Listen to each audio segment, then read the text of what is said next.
में सीएम बदलने की मांग अब ठंडी पड़ने लगी है। क्या हरियाणा में भाजपा हाईकमान मनोहर लाल खट्टर के नेतृत्व में ही चुनाव लड़ेगा?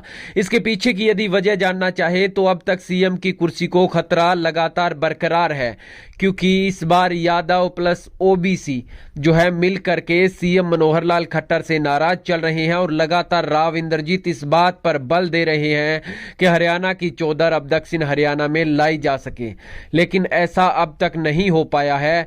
और यदि 1968 से लेकर के हम बात करें तो चौधरी बंसी लाल, स्वर्गीय चौधरी देवीलाल और स्वर्गीय चौधरी भजन लाल के इर्द गिर्द हरियाणा की सियासत घूमती रही है।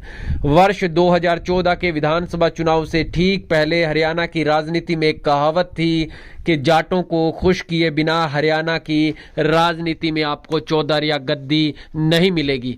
भाजपा ने गैर जाट 2014 में सीएम बनाया तो उसके चेहरे पर चुनाव लड़ा गया, एक बड़ी सफलता भाजपा को मिली। और उसके बाद भाजपा हाईकमान ने यह बात मन में ठान ली कि हरियाणा में यदि सत्ता को पाना है तो गैर जाट वोट बैंक को एकजुट रखना होगा।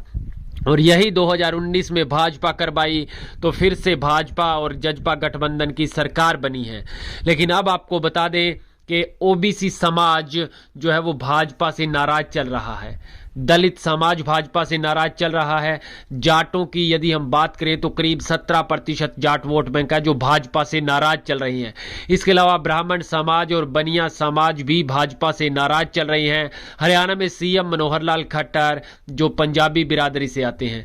इसके बाद आपको बता दें प्रदेश में ओबीसी मतदाताओं की संख्या 24% है, वहीं सबसे ज्यादा यादव 21% दलित हैं। यानी कुल मिलाकर के इनका वोट परसेंटेज का हिसाब जोड़े तो हरियाणा के 100 वोट में कम से कम 70 से 75 वोट इन बिरादरी के हैं। और यदि भाजपा हमेशा की तरह चुनाव लड़ना चाहती है, सरकार बनाना चाहती है, तो फिर इनकी नाराजगी से सरकार नहीं बन सकती। और ये सीएम मनोहर लाल खट्टर के साथ साथ भाजपा हाईकमान से भी अच्छे खासे नाराज हैं। लगातार सोशल मीडिया के माध्यम से अपनी आवाज को उठा रहे हैं कि हरियाणा में सीएम को बदला जाए। और अनिल विज का नाम लगातार अपने चेहरे पर लाते हैं। इसके अलावा कई राव इंद्रजीत का नाम भी लगातार अपने चेहरे पर लाते हैं। सोशल मीडिया पर कई खबरें तो इस तरह की वायरल होती हैं कि ब्राह्मण समाज का सीएम भी हरियाणा में अब चाहिए।